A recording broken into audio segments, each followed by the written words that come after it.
নমস্কার বন্ধুরা, মা বাবার হেসেলের চ্যানেলে আপনাদের সবাইকে স্বাগত জানাই। সকলের পছন্দের ইলিশ মাছের রেসিপি নিয়ে আমি হাজির হয়েছি। আজকের রেসিপি সর্ষে ইলিশ। এটা বানানো খুবই সহজ। আপনারা এই রেসিপিটা ভালোই বানাতে পারেন। আমি কোন পদ্ধতিতে বানাই সেটাই আপনাদের সাথে শেয়ার করব। আসুন দেখে নেওয়া যাক।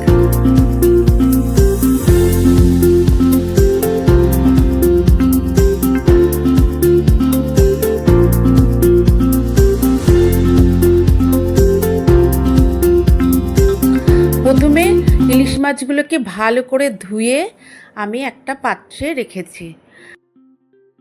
14টা মাছের জন্য আমি 2 চামচ হলুদ দিয়ে দিলাম,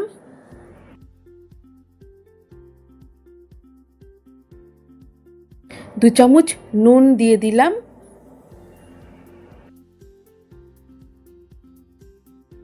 এরপরে দিয়ে দিলাম 2 চামচ সর্ষের তেল। তারপরে মাছগুলোকে ভালো করে নুন হলুদ আর তেল দিয়ে মাখিয়ে আমি 5 মিনিট মতো রেখে দিলাম, যাতে নুন হলুদ আর তেলটা মাছের মধ্যে ভালো করে বসে যায়।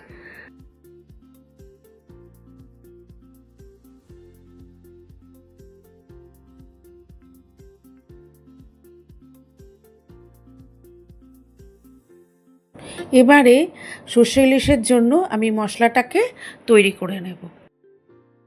মিক্সির বাটির মধ্যে 5 চামচ সর্ষে নিয়েছি, সেটা হলো কালো সর্ষে। কালো সর্ষেতে খুব স্বাদ হয়, আর সেই জন্যে আমি কালো সর্ষেটাই ব্যবহার করেছি। আর তার মধ্যে দিয়েছি আমি 1 চামচ নুন, 1 চামচ হলুদ দিয়ে আমি প্রথমে গুঁড়ো করে নিয়েছি। তারপরে আমি গুঁড়ো হয়ে যাওয়ার পরে আমি অল্প একটু জল দিয়েছি, দিয়ে 1 চামচ লঙ্কা বাটা দিয়ে আমি ভালো করে পেস্ট করে নিয়েছি। হ্যাঁ, আপনারা যদি নুন আর হলুদ দিয়ে যদি বাটেন তাহলে তিতো হওয়ার সম্ভাবনা থাকে না। শুধু সর্ষে বাটলে কিন্তু তিতো হয়ে যায়।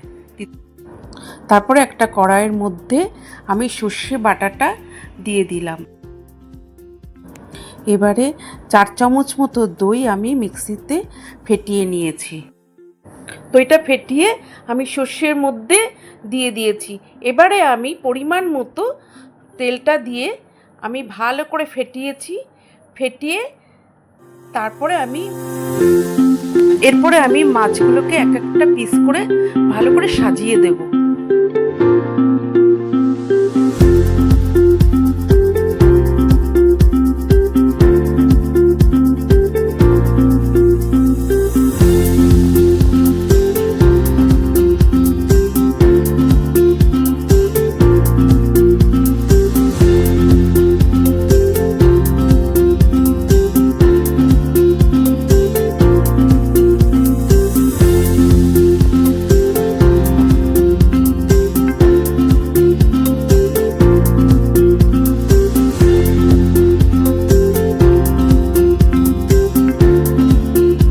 এবারে অল্প একটু জল দিয়ে ঢেকে দিয়ে আমি গ্যাসটাকে অন করে দিয়েছি।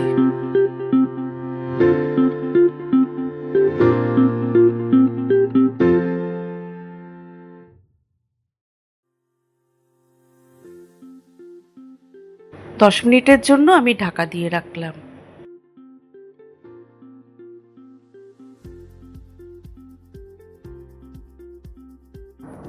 এবারে 10 মিনিট পর ঢাকনাটা উঠিয়ে আমি, যেহেতু টক দই সেজন্য আমি একটু গুড় দিয়ে দিলাম, যাতে টক ভাবটা না থাকে। আমরা যেহেতু গুড় খাই সেজন্য আমরা গুড়টা দিয়েছি। আপনারা দরকার হলে চিনিও দিতে পারেন।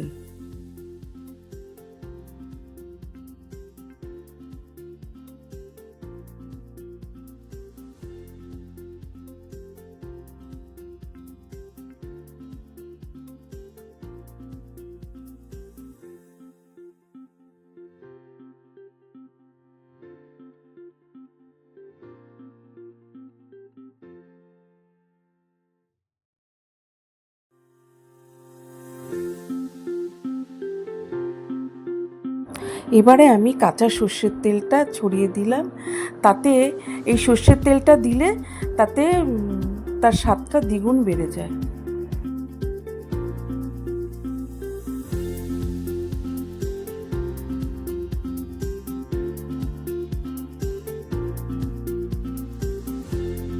একদম সহজ উপায়ে সর্ষে ইলিশ তৈরি হয়ে গেল, গরম ভাতের সাথে একেবারে জমে যাবে। রেসিপিটি ভালো লাগলে লাইক এবং সাবস্ক্রাইব করতে ভুলবেন না। আর রেসিপিটি কেমন লাগলো আমাকে অবশ্যই কমেন্ট বক্সে জানাবেন।